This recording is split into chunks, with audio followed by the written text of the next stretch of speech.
Hello, everyone. Today is September 13th, Wednesday, and I'm here with one of my personal heroes, Michael Meade. We are doing this recording in advance prior to our festival because Michael won't be available at the time. First of all, thank you so much for your time, Michael. Thank you for being with us today.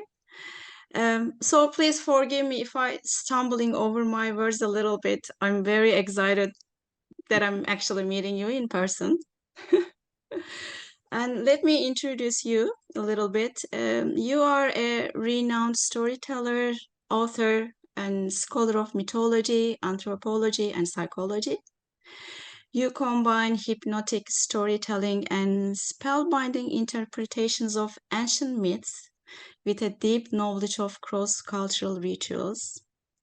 You are the founder of Mosaic Multicultural Foundation, a non-profit network of artists, activists, and community builders that encourages greater understanding between diverse people. And Michael, as you know, we have dedicated our festival this year to the earthquake that thousands of people have lost their lives, their roots, and their homes. And more than 10 million people have been affected in two major earthquakes. Since then, it has been dark times for many of us in the region, and we feel the weight, the grief, and the loss, everything together. And we feel overwhelmed and even maybe helpless in the face of it. I was planning to start by asking you a question about dark times. But before that, if it's okay for you, I love listening poems from you. Okay. Would you like to start with a poem to lay some ground, or maybe later? I don't know. It's kind of a surprise to me as well that I'm asking this. Okay, so we'll start with a little poem and then maybe Mhm. do another poem later. I have to look Thank at a you. screen Thank here you. so I don't make a Mhm. mistake with the poem. And this is Rumi, Okay. Jalaluddin Rumi, Mhm. lived in Konya for many years. Mhm. And this is lines from several of his poems. Mhm. A terrible grief of being human. But then again, the old proverb says, joy is concealed inside grief. The mind puzzles with this, but the soul knows that emotions travel in pairs and that one can turn into the other. So remember, there is a light seed grain inside you.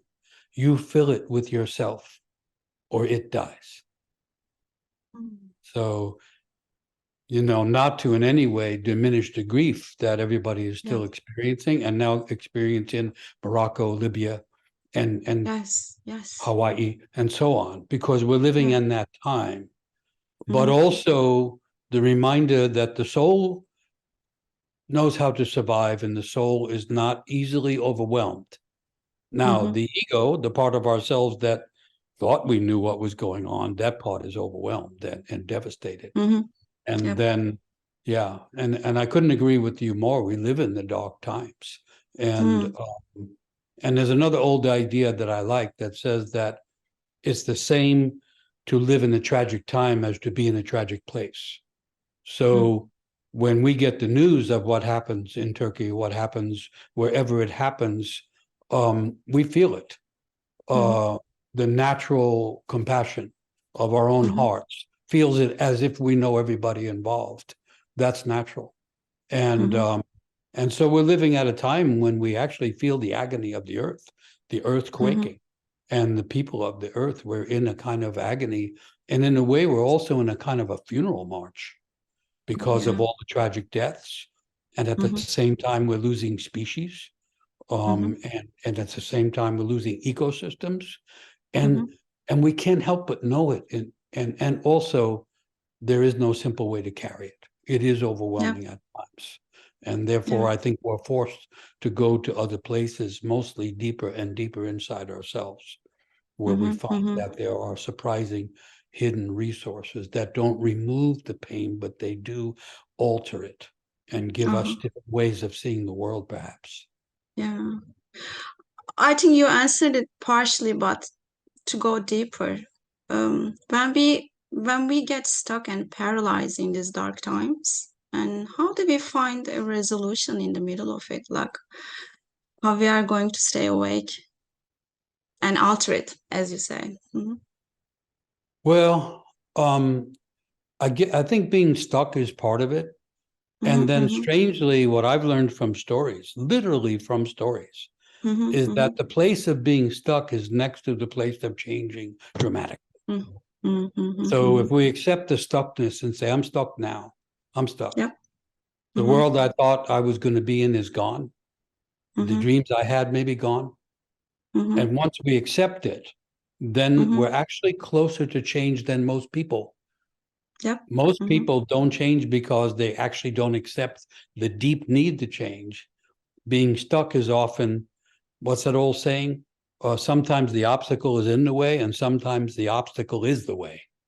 And being stuck is a way to find a deeper resource that's in us. And it doesn't mean that we don't feel sorrow and grief and loss, but there is something below that. I often think of emotions as happening in a zone, an emotional zone inside people. And then deeper than that zone, you have the deep self or the deep soul, whatever we want to call it. That is the part of us that has always survived, the part of humanity that has survived, and the part that's capable of meaningful change. Because the tragedy, the message of the tragedy is we must change how we see the world in order to change how we be in the world. That's a great point, actually, you made. I guess Rumi said, right? The cure for pain is in the pain, I guess. Yeah. Something is, I guess, pointing out the same direction, right? The cure is in the pain, actually, not get rid of the pain, I think. And I think the other thing in there is compassion for oneself. When we really get hit hard with loss, with deep, deep pain, that it doesn't resolve quickly, then there has to be a compassion for oneself. That, I mean, I know for me, it has been a struggle to find that, to get past ideas like guilt or mistakenness, or it shouldn't be like this, to get to the point of being compassionate with oneself. No, I agree. But I guess, they've lost everything, basically. Their family, friends, homes, memories, everything. And I guess they are tired. And imagine just finding the self-compassion might be quite overwhelming, right? At that point, I imagine. So, I guess these dark times challenge our capacity to find compassion and at the same time maybe stay hopeful. And I know you have a great explanation about hope or levels of hope. And I really would love our audience to hear that. Like, can you please talk about a little bit of nature of the hope, and then it's related to compassion, I guess. Yeah. So it seems to me that our initial hopes are naive. We hope to be the best at something. We hope to be the most beautiful. We hope to be the smartest. And then it turns out we're not. We hope that everything will be great in our life, and it can't be that way. So the initial hopes are naive hopes that are intended to be dashed. And so then when we lose hope, the term is despair, from the French despérer, which means to be without hope. S-P-E-R is hope in French.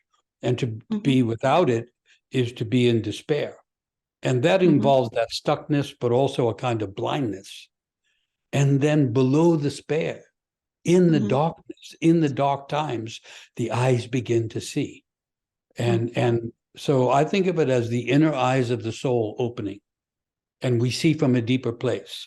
And so that becomes the second level of hope, or the deeper level of hope, which is really connected not to naivete, but to deep imagination. That Mm. we lose, so that there's an old notion that until a person has had despair, they haven't actually seen. They haven't seen the world.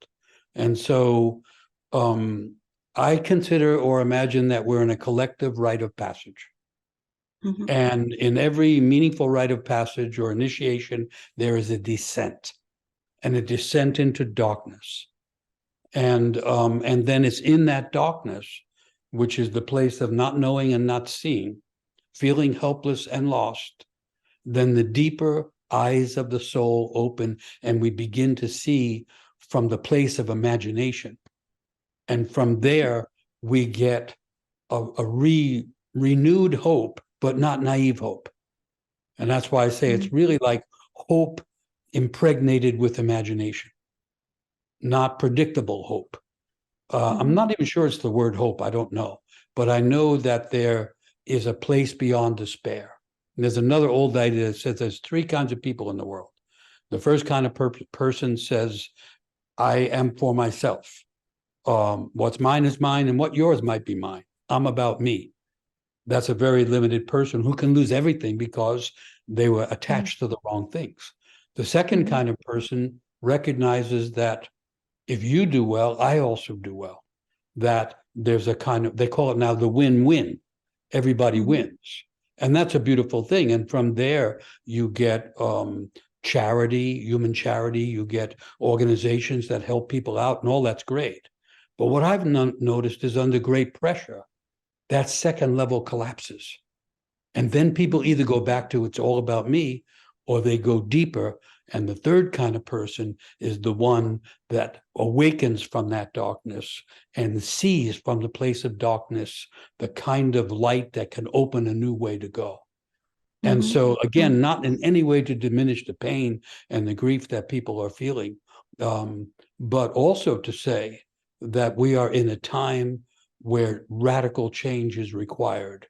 And there are things inside each of us that are deep resources, that are the kind of roots of imagination that are helpful, not just to our individual selves, but to other people and eventually to the world. We are actually in a condition now where the world needs to change, and we need to be agents or people assisting that change. I'll add one other thing. The people who go through darkness are the ones who become the elders. They become the visionaries. They become the elders. And so it doesn't make up for what was lost, and it doesn't remove the pain, but it's at least something to consider, that there's a deeper level of life that can awaken from loss. These are also the things you are telling is very much related to nature of grief, I guess, right? Nature and grief is not something that we overcome with. It is something that we live in it. And then if we allow it or not allow it, I'm not sure about it, it initiates us somehow. It's an initiation process. So I guess what we are experiencing now in Turkey, and as you said, the other parts of the world, it's a big initiation process. And as we see and as we just kind of start to digest that reality, maybe it can hold our hands. Yeah, it Right. accompanies us. A Yes. knowing that accompanies us. There's an old saying that sorrow is a river and grief is the ocean. And so then, to me, emotions are very powerful things. William Blake said emotions are divine influxes. They are the divine moving through us. And one of the things about an emotion is we're not supposed to hold on to it. It's supposed to move through us. And so I noticed that the word emotion really is the word motion with an E in front of it. It's emotion. So that means each emotion has a motion. And so anger will stand you up, and shame will bend you down. And then sorrow and grief, the motion of them is to wash the soul clean. So the tears are a washing, and the emptying out is a cleansing. And so then the idea is from that, not that it isn't painful, not that it cannot go on for a long time, but that ultimately it washes us clean, and then life starts anew. And that's why they say joy is hidden inside grief. And I'll go back to the idea that we're in an ongoing funeral because there's so much loss all around the world, and because we know about it. Because of modern communication, we know what's happening in other places. We're aware of collective human grief and the anguish of the world itself, the anguish of the earth. And so then it's important to know that the emotions move through us, and then we start over again with renewal, just the way the earth renews itself after the flood, after it quakes, after whatever the damage is. The earth is a teacher too, and the earth will renew afterwards. And we have to find that renewal quality in the earth of our own souls. That becomes the challenge, that becomes the initiatory path. I remember one time one of your videos about the Pandoras Box. The meet you explained it really well about it was related to hope, I guess, again. Would it be possible, can you touch upon that as well, the Pandora's Box, as we know it, and then with your explanation? Yeah. So it's an old mythology, and it has been confused because it wasn't about a box. It was about an urn, because Pandora, which means all gifted, was an old goddess in Greece. And she's the goddess of gift giving. And she didn't have a box because it was before boxes. She had an urn, which was made of earth, a clay urn. And so when it got opened, it wasn't a box, it was an urn that got opened. And part of the story is interesting because Prometheus, who's another Greek hero, semi-divine character who gave humans fire, or Prometheus means to see what's coming. And Prometheus had a brother called Epimetheus. And Epimetheus means to not see what's coming, but only see it after it happens. So Pandora got involved with Epimetheus, who never sees what's happening until it's over. And it wasn't Pandora that opened the urn, it was Epimetheus, who doesn't see what's coming. He did it. So she's been blamed for bringing trouble into the world, but it was actually him. A classic old story of the feminine being blamed. So then, of course, everything came out. All of the terrible things were released in the world. Anger and rage and all those things came out that were inside that urn.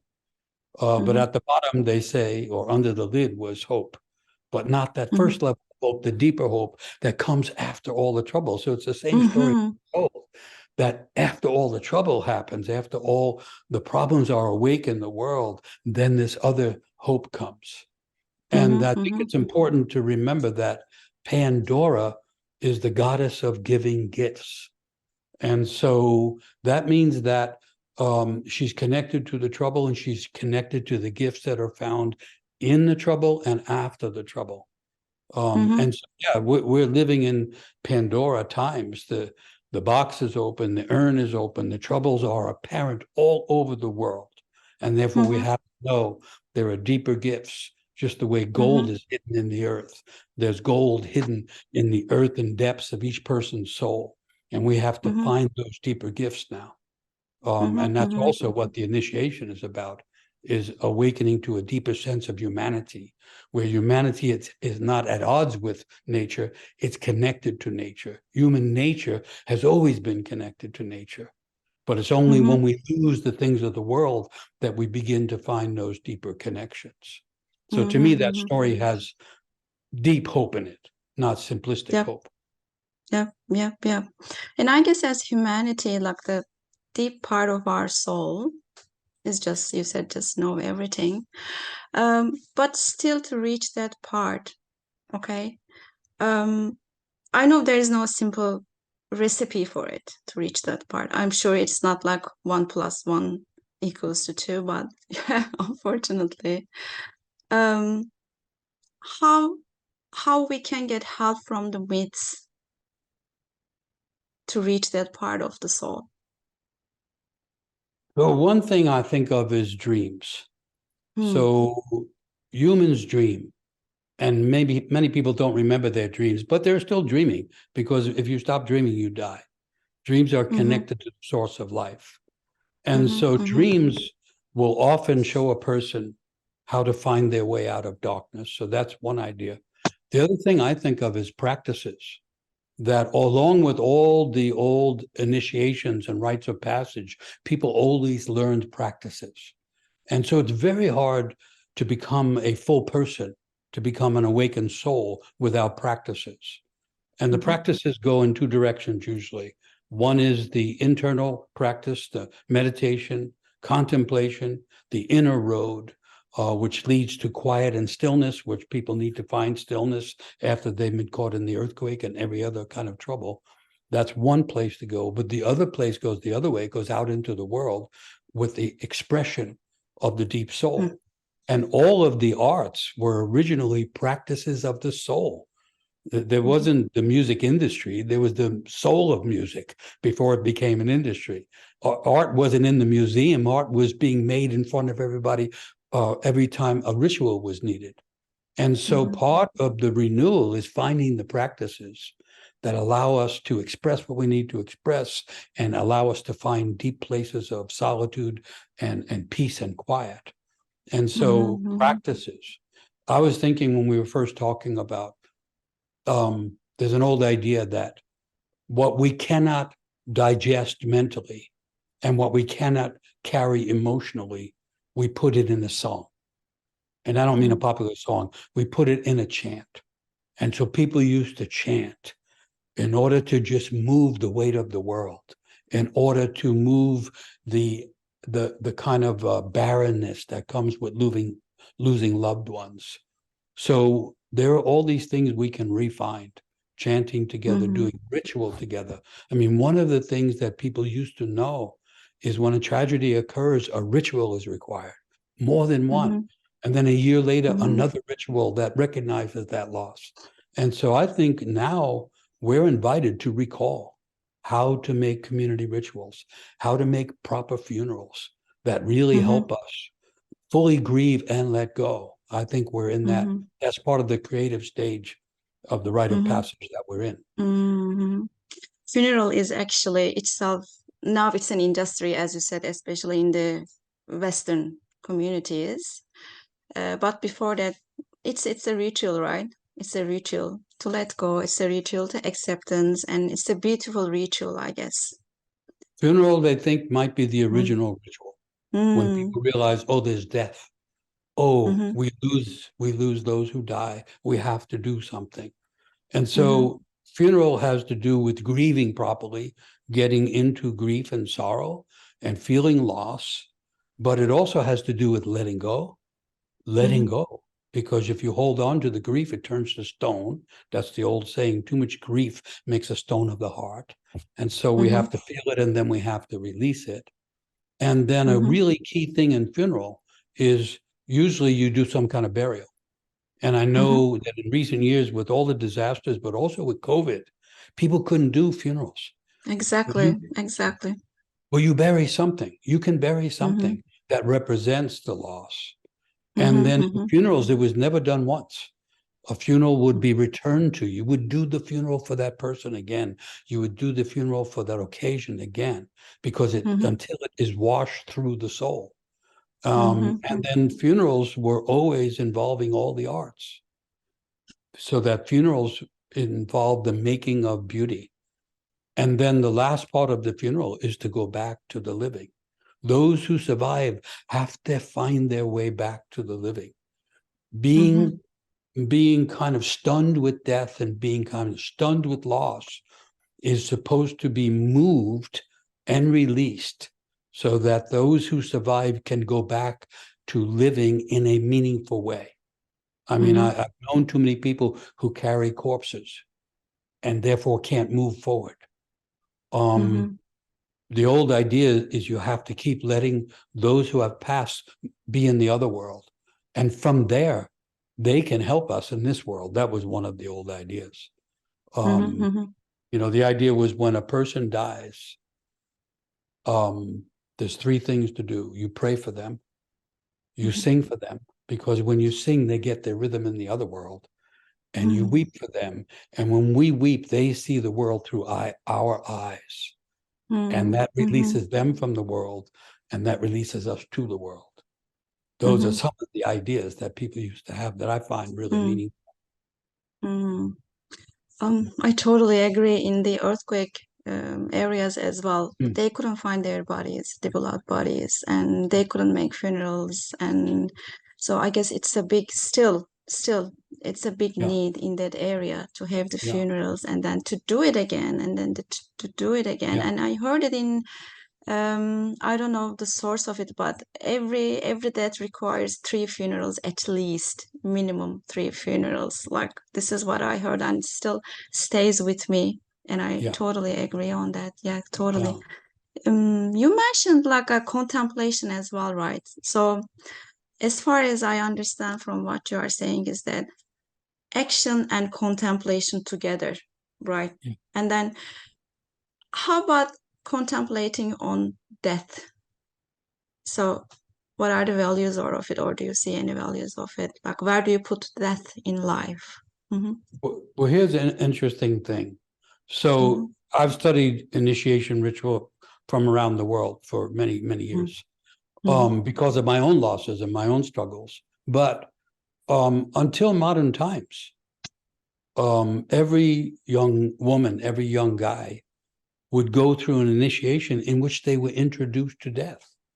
A person was not considered to be grown if they hadn't found knowledge of death. Not because death makes us sorrowful simply, but because, well, the Irish have a proverb: death is in the middle of life. Death is in the middle of a long life. Because we're not at the end, it's in the middle, right? It's the middle. That's very critical, Life comes from death. And so what they call little death. There's big death, that comes at the end. Little death is when the ego dies. Little death is when the fixed attitudes die. Little death feels like death, but it's really the ego having to let go, and then life is found again. And so because modern cultures have lost the understanding of the importance of death, so another old saying is, it's not life and death are opposite. It's birth and death are opposite, and life involves them both. And so the idea was, in order to become ourselves, we have to die repeatedly. And so death would not be this horrifying thing. They say death is only terribly scary if you have never died before. But if you have died in the middle of your life, then you begin to understand. And so there's many old stories about people learning about death. In the modern world, death has lost its place. And so it shows up anywhere. People used to have death in the middle. And therefore they understood death better, and they knew that you could learn about death and you could become reborn from the funeral ground. In New Orleans, in the United States, they have preserved a funeral ritual that's called the second line. And so the first line is the coffin going down to the cemetery in a horse and carriage. Behind the coffin is the family, the immediate family. Behind the immediate family are the friends and the extended family.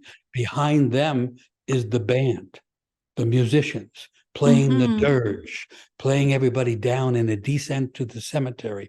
Then they bury the one who has died, the deceased, deep in the ground, all the way down. Once that has happened and everybody weeps and does what they do, then the whole thing turns around. Now the band is at the beginning. Behind the band is the community. Behind the community is the family. And they're all going back to life.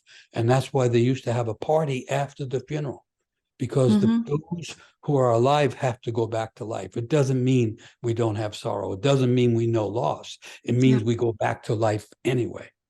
And so that I always think of second line. How do we take the funeral then back to life? How do we take the knowledge of death, which is, they used to say, death is the origin of philosophy. Philosophy, philosophia, means love of knowledge. So death gives us our knowledge. It gives us a darker eye, and it makes us value life more. So those are things that are in the process of what I'm calling a rite of passage that we're all in. Because now we know that there are deaths of species happening on a daily basis. And so everybody's learning, mostly unwillingly, the presence of death. But it's not supposed to make us morose. It's supposed to lead us to a deeper reverence for life and for all levels of life. And so the people who come through the darkness are the ones that really respect life in all its forms. That's why I say they become the elders. They become the ones who are wise about life by knowing more about death. Oh, thank you. Thank you. I always think that, our parents, the duty is to raise us and then teach us life and everything. And I guess I always say, like, their last duty is to teach us death by their dying. They die, and then they just did the last thing for us by dying, putting in just in the middle of our lives. Actually, this is how I see it, losing our parents. No, that's beautiful. And it comes to just in my mind, listening you, the collective grief as well. I guess our first reaction is to think that grief is something individual. Yes, there are many individual losses we have in our life. Like, as you said, the small death, big death, everything, the physical death or other deaths. But also there is a thing called collective grief as well. Just what is happening in the world. And feeling what is happening in the world, like not close to us physically, it's hard to feel it, it's something is happening in Morocco, something is happening in Libya and everything. It's not easy in this, just our routines, while we are packed with daily routines and daily lives and responsibilities, to feel something really far from us. But collective grief to me is not less than the individual grief, actually. It's just, there is a capacity to feel the collective grief as well. And I guess to develop that capacity, maybe there is something we can do again. Maybe it will be a repetition for you, because I know it's all related what you said. It's all related, but like to develop that collective grief, feeling the collective grief capacity, just what we can do. Oh, yeah. Well, one thing I learned working with African people was that the idea, when you come upon a funeral, you have to join. Not because you know the person who has died, but because you know death. So every funeral was the coming together of the community. The word community comes from the Latin communitas, and it means to feel something so deeply that it pulls everybody together, regardless of what they believe or where they come from. So when we lose funeral, we lose community. And collective grief is essential to community vitality. And so we spend a lot of years working with at-risk youth, gang youth and homeless youth and all this kind of thing. And you have young people who know many dead people. We would be with 16-year-olds who had 5 friends who had died already by the time they're 16. And of course, they're living in the streets and everything, and nothing is done about it. So we would create funerals, and we would get, each person would make something symbolic for their friend. Then we would open the earth and have many little graves, and they would bury the symbolic things. And then we would all sing. And in the singing, everybody is crying for some reason. You don't have to know why. And when everybody cries together and everybody buries, then all of a sudden the vitality comes back and you feel connected in a deep human way. And then we could talk about something else that I learned, which is that when someone is on the other side, and philosophically, people believe or don't believe there's another side. I don't care about that. You imagine someone on the other side, and you love them and they love you. And they say when they're on the other side, the ones we have loved and lost, they see the world through us, and they encourage us because they know how valuable life is. Even when there's pain in life, it's still valuable. And so we become guided by those we have lost. And with young people that are losing their friends, that was one of the ways to get them to realize they had to pay attention to their own life, was to say your friend who died needs you to live because he or she can no longer live. And so everybody learned from those funerals. Everybody learned about collective grieving, the revitalization of community, and the need to go back into life with the knowledge of death. And when it comes to creating our own rituals, there are some rituals like with 1,000 years of past, and then there are some other kind of rituals. It just comes from us, within us.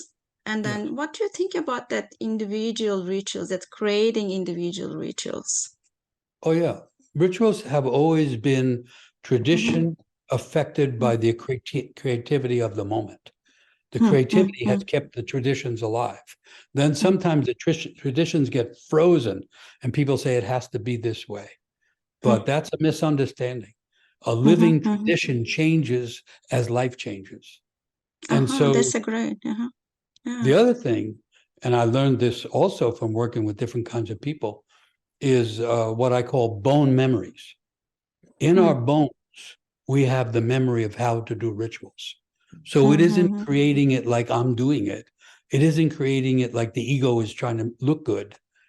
You get into deep feeling.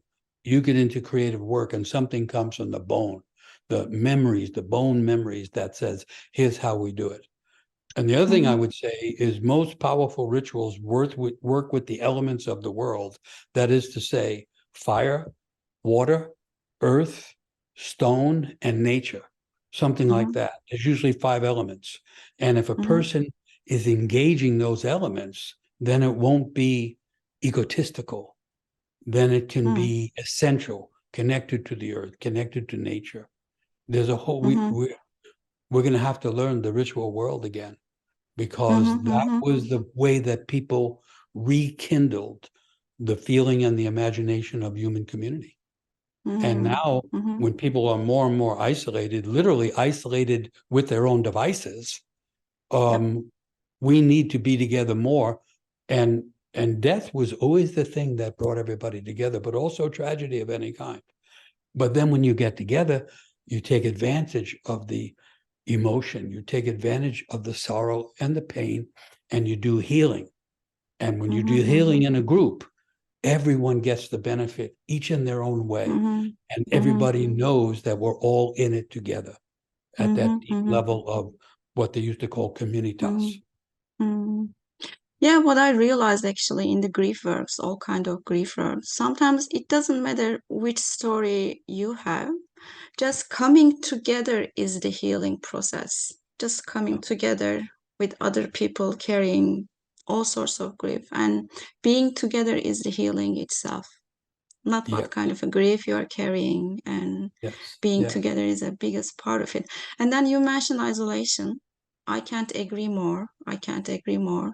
But it is so like it's a big reality in our life at the moment, right? Isolating in our own these devices or in any way.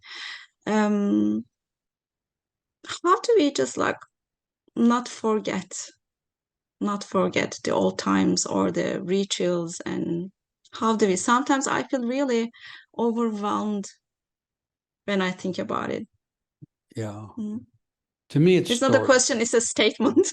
No, I hear you. And to me, what happens, it's stories. For me, stories are the teachers and the reminders. But it's very easy to become an isolated, lost individual in the world. It can happen in a moment nowadays because the world is upside down a lot.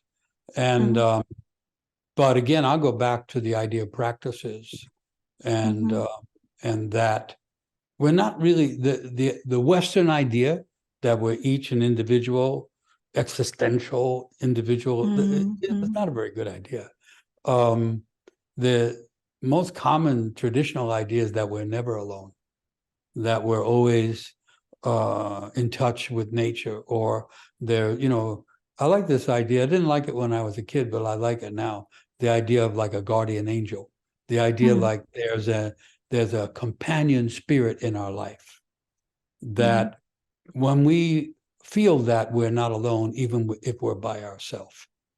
And so I think we've been in an exaggerated form of isolation that's been caused by the subject-object split in the modern thinking that left people lost in nowhere, isolated existentially.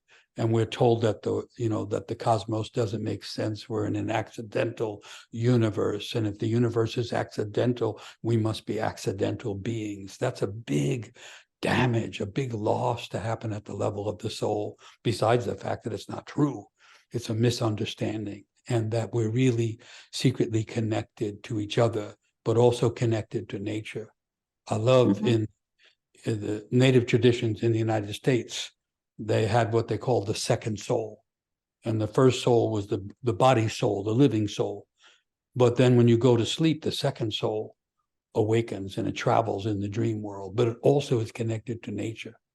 And so when we have the sense there's a part of us that we're often out of touch with, but is in touch with nature, then it's harder to become lonely or isolated, because we can feel not disconnected. We feel secretly connected. Again, going back to working with African people, and they say the ancestors are right behind you. They're in a long line behind you, trying to push you forward gently. And so I think some of our aloneness or our isolation is unnecessary. But even though I feel it too, I mean, there's nothing as encouraging to the depth of the heart that I know of that's great, other than being deeply in love with another person, is being deeply involved with a community who is in emotion and open to spirit and nature. And we need more of that. And it's as if the world is going to keep giving us tragedies until we learn it, in a funny way. Because the tragedy is the opportunity to heal. Oh yeah. And we have lots of opportunities around us these days. Yeah. In Aboriginal culture here as well, in Australia also, the ancestors are here at the moment, like nothing passed. I saw the similarity between these old traditions actually. They think that the spirits are still here, and then there's nothing past. Everything is in the present moment actually. And that's what happens in community ritual. You forget that you're the individual. You're with everybody. You're still yourself, but so is everybody else themselves. And those moments are clarifying to the mind, and they're also healing to the soul. And so we've been fortunate from working with, it's funny, you have to go where the trouble is to learn how the healing happens. And so I always recommend that people get into the right trouble. Find the right trouble. And so for us, it was working with really at-risk youth, because it's so challenging. But we've also worked with refugees and homeless people. And after a while, I realized, we're just looking for the right trouble, so that because the right trouble will awaken the soul, and it will revive the spirit. And then, because you realize, someone has it worse than you. You're always meeting someone who's worse than you. And then you realize, okay, if they can carry that, I can carry what I have. And maybe we could carry it together. And the next thing, something creative is happening. I have 3 boys, for example, and then one is 20, other one is 18, and the youngest one is 10. So there's a generation difference as well between the first one and the third one. I see really the difference within just one generation. The difference is amazing, Michael. Like what is 20 years old experiencing and what is 10 years old experiencing with all this technology and everything. I'm not saying bad, but it's just everything is changing so fast. Even my 20 years old saying that, oh, I cannot keep up with the young one. Seriously, Yes. the change is, I guess, change itself is overwhelming. And there's I don't know loss of, in Yeah, I don't know. Was it like that in the past as well? Maybe no, my no, mom and no, because no, it's this is really very, can't keep very, up. Yeah, very extraordinary. It's happening yeah, very fast. It's happening at all levels. yeah, yeah, And yeah, it involves a loss of context. yeah, So the 18-year-old is saying, I'm not living in the same context as my yeah, 10-year-old brother. And it's true. no, And yeah, when context is lost, community is lost. And when mm-hmm, context is lost, fear grows. yep, Fear mm-hmm, grows because we don't mm-hmm, know. We've lost. Climate has a different context. You mm-hmm, can't even understand the climate of your own area. And so we've yeah, lost context in climate terms, in cultural terms, and it's moving fast. And one way mm-hmm, to understand the moving fast is we're at the end of an era. We're at the end of an era. And so as you get to the end, it moves faster and faster. That's mm-hmm, one way to understand it. mm-hmm, Another way to mm-hmm, think about it is the world that we thought we had is gone. Just the way the turkey that we thought we had is gone. You know, just the way that the land is gone. It's moved, it's changed. Well, our understanding of life is gone. We're already in a mm-hmm, different world. And the 18-year-old knows that looking at the 10-year-old. That's the times we live in. That's why we have to get a deeper purchase in our own soul, because mm-hmm, the context around us is moving so fast that you mm-hmm, cannot keep up to it. And it feels like loss and it feels out of yeah, control. yeah, When the yeah, outside can't give us a sense of stability, we have to find it inside. But if a person doesn't know that deep inside themselves, there is a deep self or deep soul that knows what that life is about, that isn't overwhelmed easily. If a person doesn't know that, then they can be truly lost. mm-hmm, And then you see the increase of opioid use, the increase of all the addictions, and the increase of depression. And now you have an increase of suicide amongst young people happening in many places in the world. One way to understand it, changing so fast, loss of context. I don't know who I am. I don't know if I should be here. mm-hmm, But we learned also with young people, you have to pull them into community things. You have to hold them. mm-hmm, Family can't always do it. You have to hold them and their family. And so mm-hmm, we're being taught that in the mm-hmm, dark time, on the hard road. We're being taught how to do that. mm-hmm. So in that sense, we are all homeless, right? Yes. Like it is not Yeah. only like a physical homelessness, but we are all, when we lose the context, Yes. I feel No, homeless. very good way to put it. We're homeless. Mm, The world that we had is gone. That makes us mhm, homeless. But mhm, another old idea that I like is the mhm, home that we're looking for is the story that we're carrying. yep. A Mhm, story is mhm, trying to mhm, unfold into the world through us, each one of us. That's the old mhm, notion. Each person is mhm, unique. mhm, mhm, No two mhm, trees are the same. No two birds are the same. No two people are the same. We have to find the thread of our own story. And then mm. we have a connection to a home that's deep inside. Deep Then, inside, yeah. yeah, then we're Mhm, not, we could be homeless in the material world, but we're at home in our mhm. own soul. Always. Yeah, that Yes, we have to find always. that because the outside Mm, world is going to continue. There is no immediate solution coming. mm. I guess it's at the bottom of the Pandora's box as well. Like hope is after everything. So I guess Deep home is hope, related. Deep home. Yeah, it's like the a deep hope of home. imagination, and maybe Uh-huh. the hidden home, because Pandora is an earth goddess. Yeah. You know, all that got left out of the story. She's an earth goddess.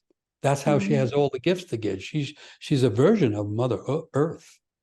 mm, So she's mm, still there after the box or the urn opened. She's still there, and we can still connect to her. mm, Pandora, one of many gifts. We can connect to her. It's like Mother Earth. mm, mm. Michael, time flies. We are, yeah, coming to an end. Okay. And I would like to thank you one more time for your generosity and for your time. It was a privilege for me to meet you and talk with you. But also, I would like to thank you on behalf of our community as well, Grief and Death platform, and all the audiences. Thank you so much. And thank you so much for your life as well. Well, thank Thank you. you. Delight being with you. And if we have one more thing, we have one more thing. Sure, And of course. I so- was gonna ask. Okay, instead of a poem, I want to offer a song because I've been talking about songs. So this is a song I learned from Malidoma Some from the Dagara tribe in Burkina Faso. And this is the song that they would use in the village to bring everyone together. And the words of it mean, well, it's calling on the female ancestors and the male ancestors in the idea that those who have passed have knowledge, and they're trying to send us dreams. And so they're calling on the ancestors, but also in the village, this would bring the children together with the grandparents, and it would bring the women together with the men. So this was a song for bringing everyone together. And so this is what I learned from Dagara people. It's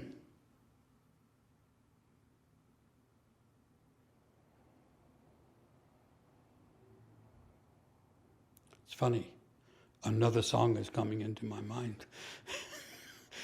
So it happens once in a while. Anyway, all right, I'll have to sing that one later. Pura samane, pura samane, pura samane wo, pura samane wo, pura mamane,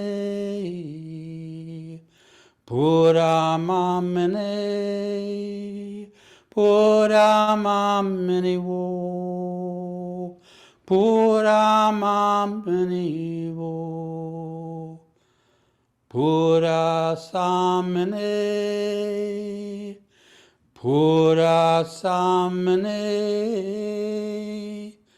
pura samane wo, pura samane wo, pura mamane,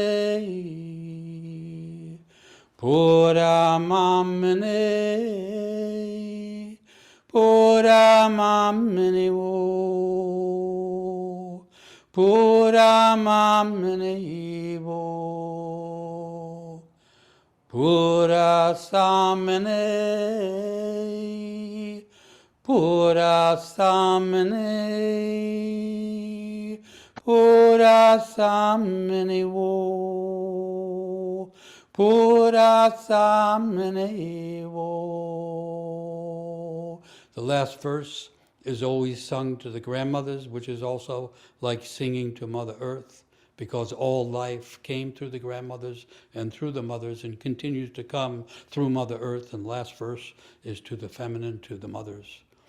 Pura mamane, pura mamane, pura mamane wo, pura mamane wo.